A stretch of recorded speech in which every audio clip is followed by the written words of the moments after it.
पापों के बोझ से दबी हुई और गाय का वेश बना के धरती माँ ने कहा मैं घूम रही हूं।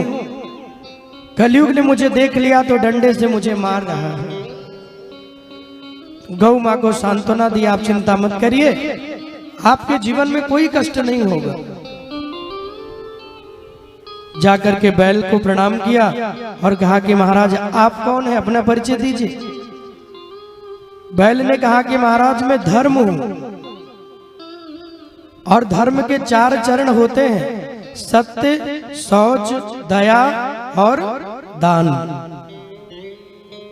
मेरे 3 चरणों को कलयुग ने काट दिया है, केवल एक दान के बल पे ही मैं खड़ा हूं महाराज। इसलिए मेरा निवेदन है कि आप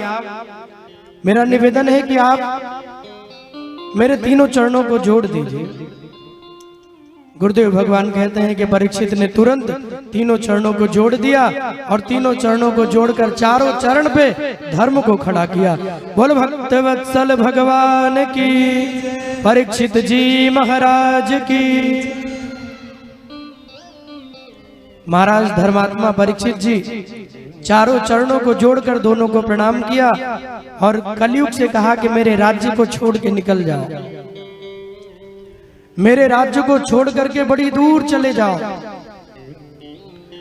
कलयुग ने कहा महाराज मैं कहां जाऊंगा,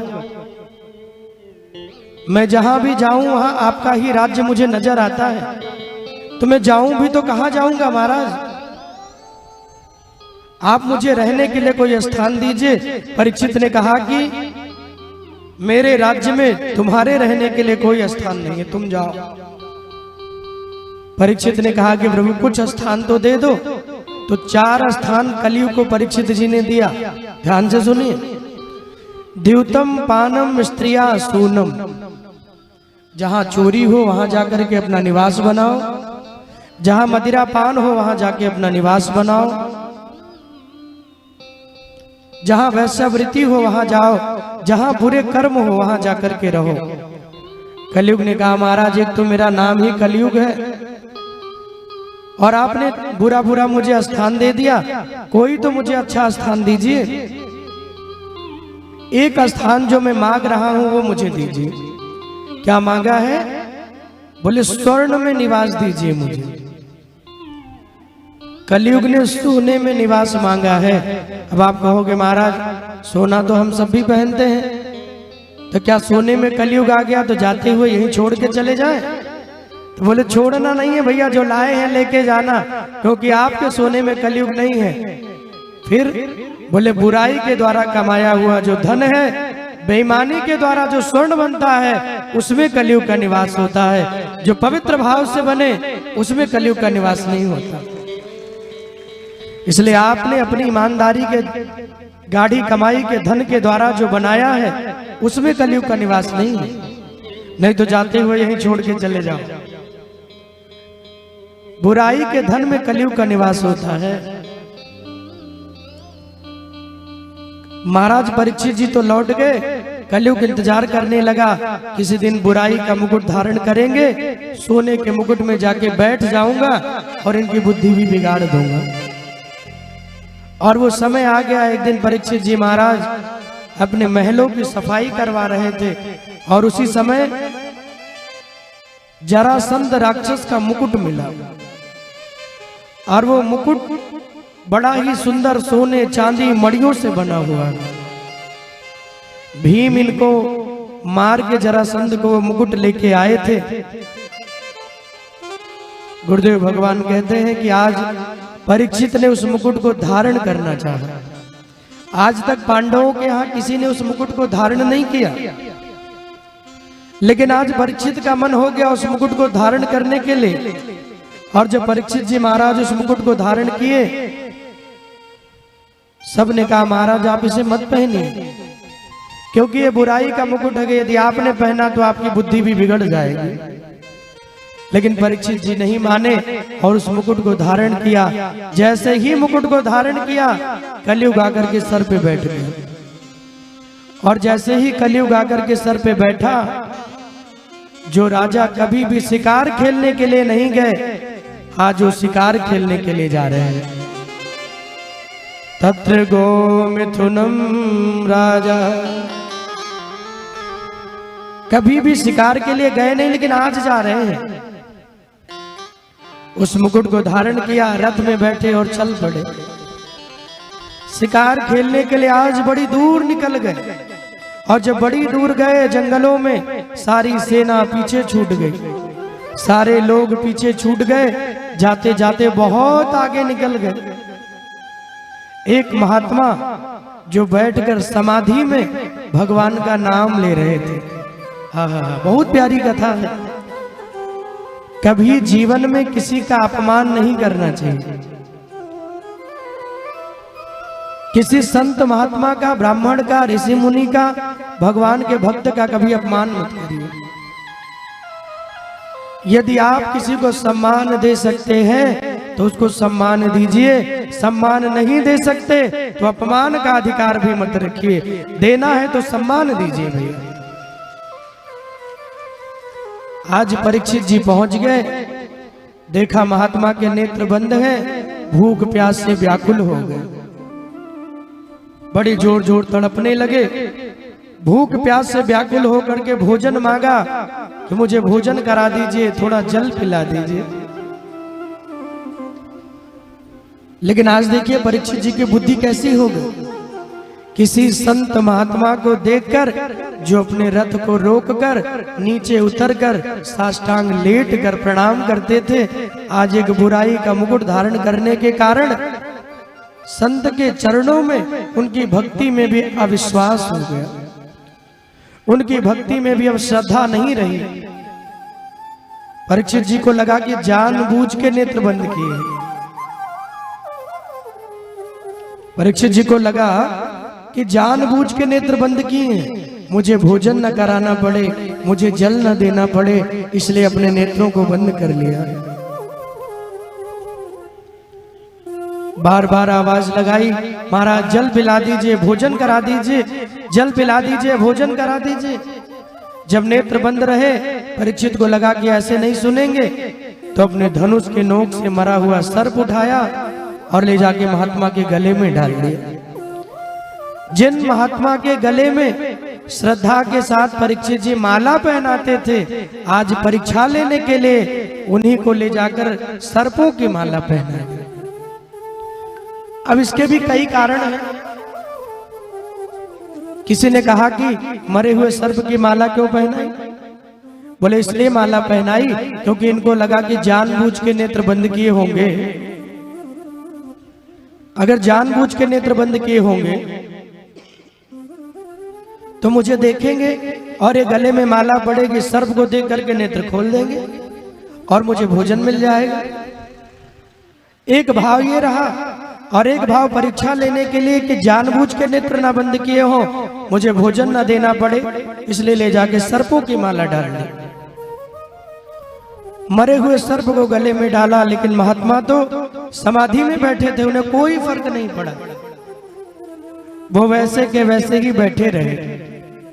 नेत्र बंद है, भगवान का नाम उच्चारण हो रहा है। परीक्षित जी थोड़ी देर वहां खड़े रहे और थोड़ी देर के बाद वहां से लौटने लगे। और जब थोड़ी देर के बाद वहां से लौटे तो समीक महात्मा का बेटा श्रृंगी कुमार वहीं बगल बच्चों के साथ खेल रहा था। कोई बालक दौड़ा दौड़ा गया और कहने लगा कि भैया कोई राजा आए और आपके पिता के गले में मरा हुआ सर्प डाल के चले गए। उन राजा ने आपके पिता का अपमान किया है। श्रृंगी कुमार दौड़ा दौड़ा बेटा आया, अपने पिता को देखा, नेत्र बंद है, गले में सर्पों की माला, उठा करके नीचे फेंक दिया। और जब माला को उठा करके नीचे फेंका, गुरुदेव भगवान कहते हैं देखो भैया, जैसे ही पुत्र के रोने की आवाज आई वैसे तुरंत ही पिता के नेत्र खुल गए। अब यहाँ एक बात ही आती है कि बार बार परीक्षित जी ने बुलाया लेकिन नेत्र नहीं खुला, और बेटा जैसे रोने लगा नेत्र क्यों खुल गया? तो विद्वानों ने कहा कि आत्मा वे जायते पुत्र है, पिता की आत्मा ही पुत्र बन के आती है, इसलिए जब पुत्र रोने लगा तो पिता के नेत्र अपने आप खुल गए और कहने लगा बेटा क्या हो गया, क्यों चिंता में पड़े हो? किस कारण से इतने चिंता में पड़े हो और क्यों रो रहे हो? क्या किसी ने तुम्हारा अपमान किया है? समीक महात्मा ने पूछा तो पुत्र ने कहा कि पिताजी, कोई मेरा अपमान करता तो मैं सह लेता, लेकिन एक राजा आए, वो आपका अपमान करके गए।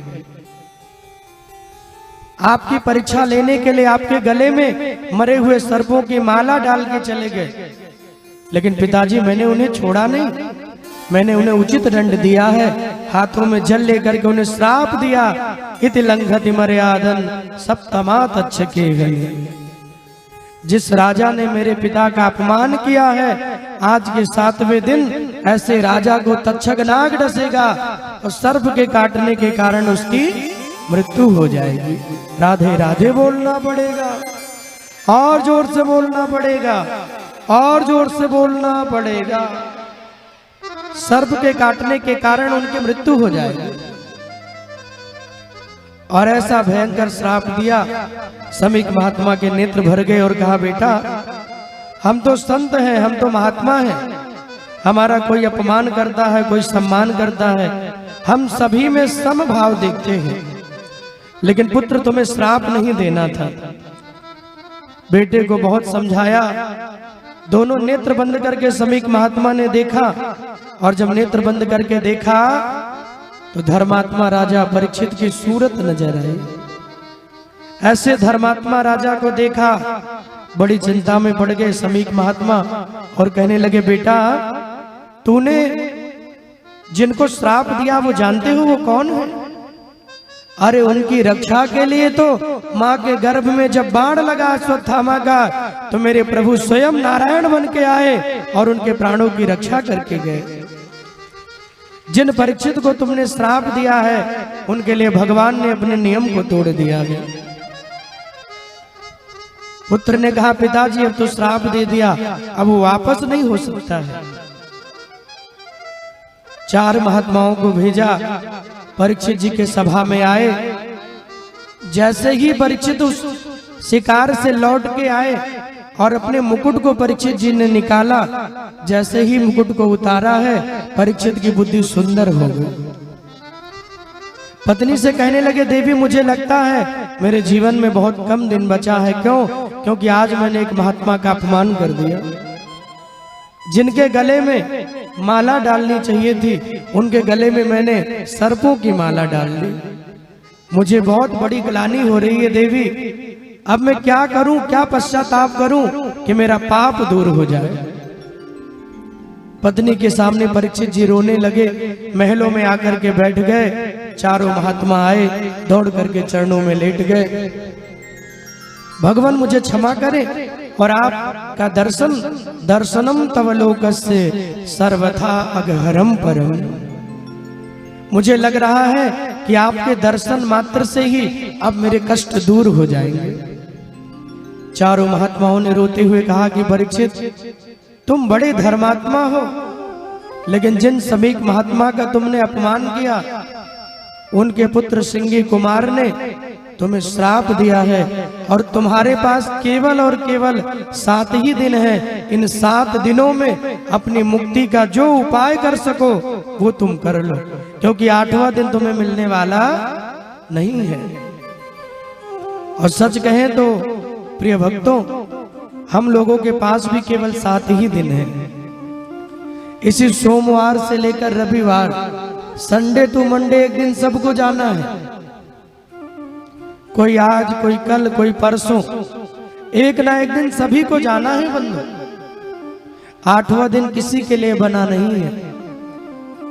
सारी सभा मौन हो गई, सब रोने लगे, पत्नियां रोने लगी, बच्चे रोने लगे। लोग कहने लगे, अगर परीक्षित जी 7 दिनों में प्राणांत हो गए तो धरती की रक्षा कौन करेगा? पाप बढ़ जाएंगे, चोर लुटेरे बढ़ जाएंगे, कौन राजा होगा जो धरती की रक्षा करेगा?